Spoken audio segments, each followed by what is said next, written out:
What if I told you you were in a cult? Would you believe me? And what do you know about cults? Hi, welcome back to Wolfness Investigations, and let's look into one of the most dangerous cults to have ever existed in Kenya, the Good News International Ministry, headed by Paul Mackenzie. Before we get into it, I thought it would be best if we understood the difference between cults and religions. According to Pedia.com, religion is a set of beliefs, feelings, doctrines, and practices that define the relations between human beings and divinity, while a cult is a small group of people that are not a part of a more larger acceptable religion, and it's believed that they have socially deviant practices and beliefs.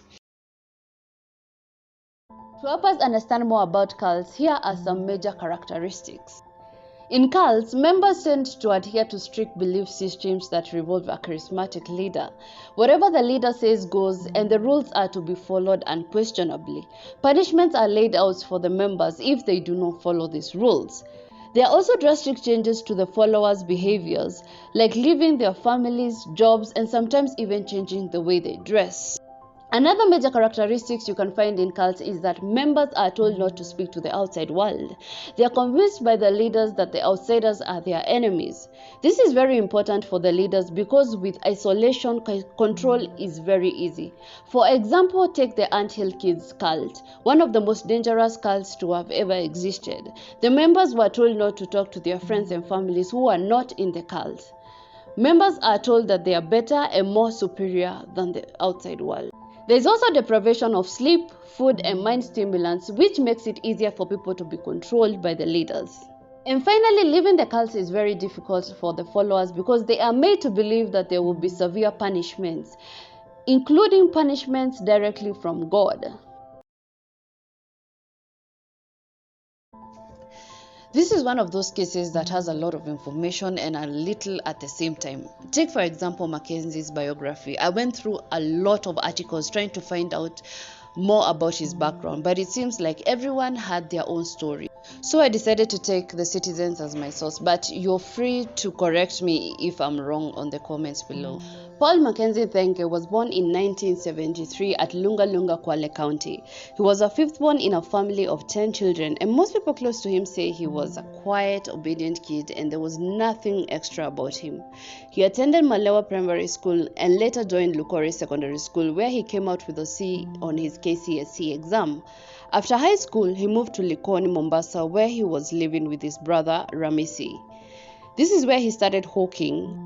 But in 1993, he was not able to find work and was forced to push a cart and sell flour from it.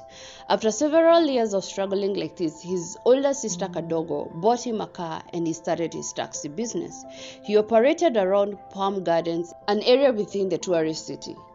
In 1999, he became a resident of Malindi and started attending church sermons on the weekends.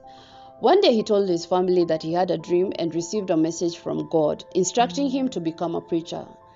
And this is when he started preaching at Mother's Church.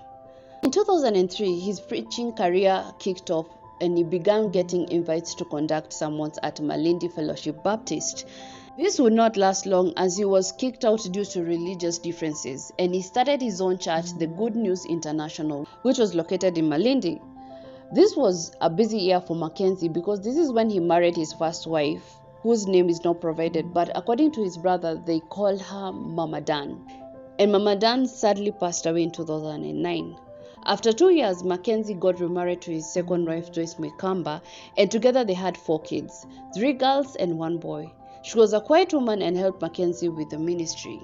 And in 2017, she was arrested together with Mackenzie and accused of radicalization. And in 2018 is when she passed away. Mackenzie later married his current wife, Rhoda Mumba Maweo. And in 2019, after being released from prison, he stated that he was closing down his ministry since the message he was told by God to deliver, he had done so successfully. I will go through the controversies and the arrests of Mackenzie before the 2023 case, which we'll cover later. In 2017, Mackenzie and his wife Joyce were arrested and appeared before Chief Magistrate Dr. Julie Oseko, where they were accused of radicalization. They pleaded not guilty. In May 2019, Mackenzie was arraigned before the Malindi Chief Magistrate and was charged on 3 accounts. The first account was that on 4th April 2019, Mackenzie was found possessing cinematographic film aimed at inciting kids against attending schools. The film also incited Christians against other religions like Buddhism and Islam.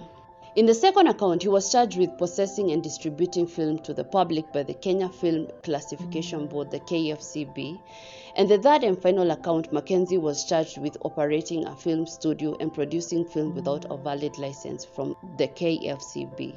He was released on a 500,000 Kenya shillings bail.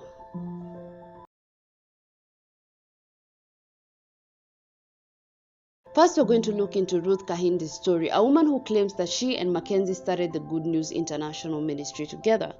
Ruth says she met Mackenzie attending a Sunday service at Malindi Baptist Fellowship, and her first impression of him was great. She thought he was poised and disciplined, and saw potential in him. After having a dream just like Mackenzie, she claims she was instructed to open a church. She told Mackenzie about it and they decided to start a ministry together.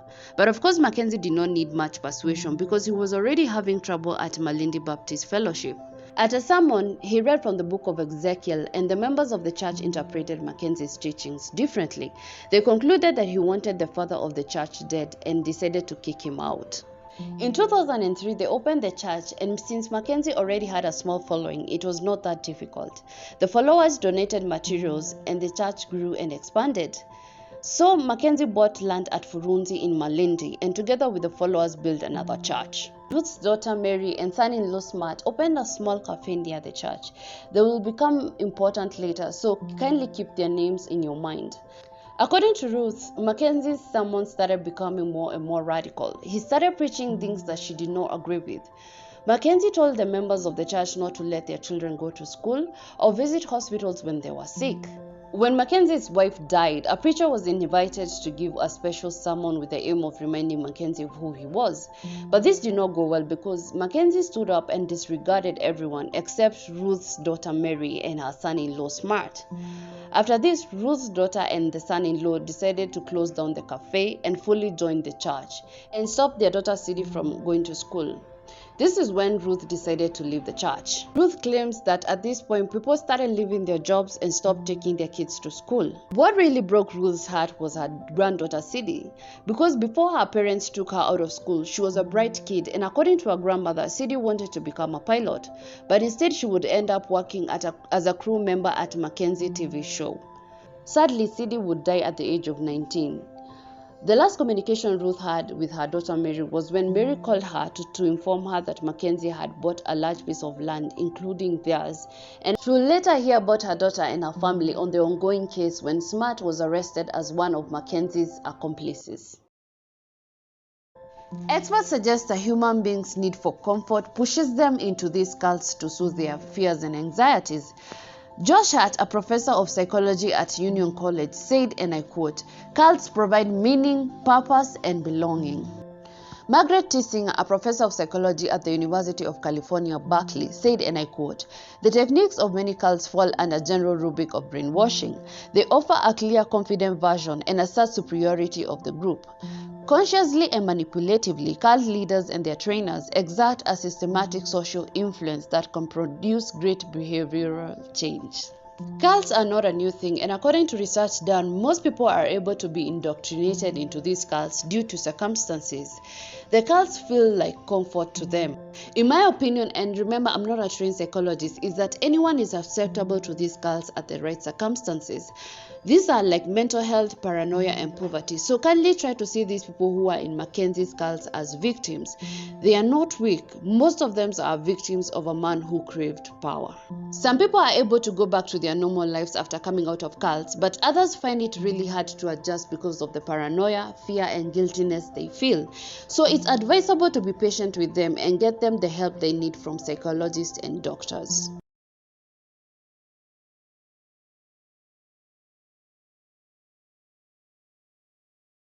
Before we go through the Shakahola massacre, kindly remember that this is an ongoing case. After claiming to close down the church and selling everything in 2019, Mackenzie moved to Shakahola with a few members who still had faith in him, bought 800 acres of land and continued with his ministry. This is where he really leaned on the apocalyptic preachings and also claimed to have prophetic powers, so his followers found it easy to believe in whatever he said. They met on Saturdays under a tree from 9 a.m. to 5 p.m. where he continued to preach and telling the members to stop working and taking their children to school. This was to stop them from feeding on the world's food. Hospitals were also a no-go zone, and braids and weaves were also not allowed. The cult grew and people from all over the country traveled to join it. Mackenzie started telling the members to fast, and fasting would only count if they gathered together during the fasting on his farm. This would apparently make them meet Jesus. They were also not to mingle with people from the outside world, which again is very common with many cults. Like I said, isolation makes it easy for control. Mackenzie allegedly told them to destroy all documents given by the government, including their national IDs and birth certificates. This had been going on for years because Jonathan Charo, a bodaboda rider at Binzaro Kamala, told journalists that in 2020 they reported to village elders when they noticed suspicious activities within Shakahola forest. Then they started seeing emaciated women and children. They offered money to help them out, but when it became worse, they reported to the elders again. But nothing was done. When they came across a freshly dug grave, they could not take it anymore. So they decided to organize themselves into a group of 50 young people with the aim of raiding Shakahola. But this would prove to be very difficult because they were met by heavily built men who fought them with clubs. Several of them were injured, but this did not deter their determination. They decided to go back but use another side that was not secured. This is when they discovered that people were dying and the government knew nothing about it.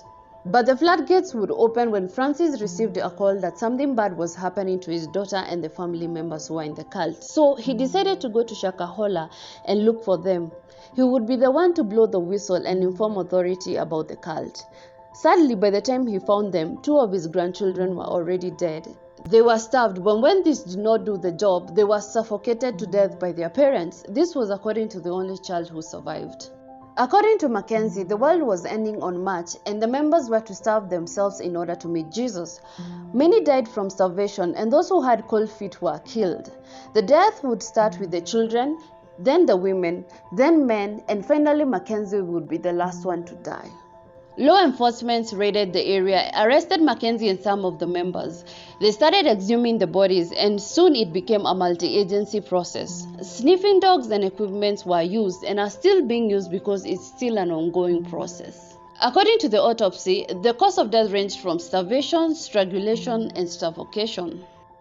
Mackenzie was arrested on April 15, 2023. His wife Rhoda and 16 other co-accused persons were also arrested. He is facing serious crimes of murder, counseling and aiding persons to unalive themselves, abduction, radicalization, genocide, crimes against humanity, and child cruelty. He was released and immediately rearrested on May 2nd. Mackenzie accused the police of denying them food while behind bars, which is ironical when you think about it. Another religious leader arrested was Pastor Tero. The police claimed that he had links to Mackenzie, and a court document claimed that they shared business investments. This included the TV station used to post radicalized messages to the followers. Tero strongly disassociated himself from Mackenzie, and his followers gathered outside the courthouse praying for his release. As of May 23, 2023, the death toll was 240 people. 90 were rescued, 19 were identified, 34 were arrested, and the total people reported missing was 613. I hope we learn from this tragedy and the victims find the healing and the justice they need. I send my condolences to the family, and may the Shakahola victims' souls rest in eternal peace.